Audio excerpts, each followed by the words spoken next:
Hi friends, ಎಲ್ಲ ಹೇಗಿದ್ದೀರಾ? ನಾನು ಚೆನ್ನಾಗಿದ್ದೀನಿ. ಇವತ್ತಿನ ರೊಟೀನು ಫ್ರೆಶ್ ಆಗಿರೋ ಫಿಲ್ಟರ್ ಕಾಫಿ ಕುಡಿಯೋದ್ರಿಂದ ಸ್ಟಾರ್ಟ್ ಆಯ್ತು. ಬಿಸಿ ಹಾಲು, ಫ್ರೆಶ್ ಡಿಕಾಕ್ಷನ್, ನೊರೆ ಬರಿತ ಕಾಫಿ ಸಖತ್ತಾಗಿರುತ್ತೆ. ಕುಡಿತಾ ಇದ್ರೆ ಮೈಂಡ್ ಕೂಡ ಆಕ್ಟಿವ್ ಆಗಿರುತ್ತೆ. ಇವತ್ತು ನಾನು ಲಂಚ್ ಬಾಕ್ಸ್ಗೆ ವೆಜಿಟೇಬಲ್ ಫ್ರೈಡ್ ರೈಸ್ ಮಾಡೋಣ ಅಂತ ಪ್ಲಾನ್ ಮಾಡಿ ಮಾಡ್ತಾ ಇದ್ದೀನಿ. ಒಂದು ಗಟ್ಟಿ ತಳ ಬಾಣಲೆ ಇಟ್ಬಿಟ್ಟು 1 ಟೀ ಸ್ಪೂನ್ ಆಯಿಲ್ ಹಾಕಿ 1 ಟೀ ಸ್ಪೂನ್ ಜೀರಿಗೆ ಹಾಕಿ ಮಲ್ಟಿ ವೆಜಿಟೇಬಲ್ಸ್ ನ ಯೂಸ್ ಮಾಡ್ತಾ ಇದ್ದೀನಿ. ಯಾವ ತರಕಾರಿನಾದ್ರೂ ಬಳಸಬಹುದು. ಬೀನ್ಸು, ಕ್ಯಾರೆಟ್, ಆಲೂಗೆಡ್ಡೆ, ಕ್ಯಾಪ್ಸಿಕಮ್ಮು ಎಲ್ಲ ಹಾಕಿದ್ದೀನಿ. ಮಲ್ಟಿ ಕಲರ್ ಬರುತ್ತೆಲ್ಲ, ಕ್ಯಾಪ್ಸಿಕಮ್ ಯೆಲ್ಲೋ, ಗ್ರೀನು, ಅದು ಕೂಡ ಹಾಕಿದ್ರೆ ಕಲರ್ಫುಲ್ ಆಗಿರುತ್ತೆ. ಮತ್ತೆ ಇದಕ್ಕೆ 3 ತರ ಸಾಸ್ ಬೇಕಾಗುತ್ತೆ.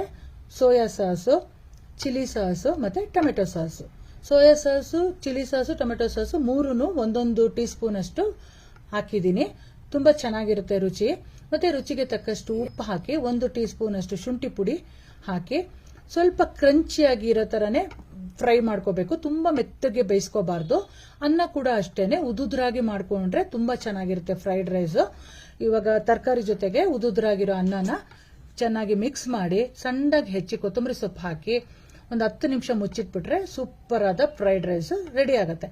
ಇದನ್ನ ನೀವು ಲಂಚ್ ಬಾಕ್ಸ್ಗೆ ಕೊಟ್ಟು ಕಳಿಸಬಹುದು, ಇಲ್ಲ ಬೆಳಗ್ಗೆ ಬ್ರೇಕ್ಫಾಸ್ಟ್ಗೂ ತಿನ್ಬಹುದು.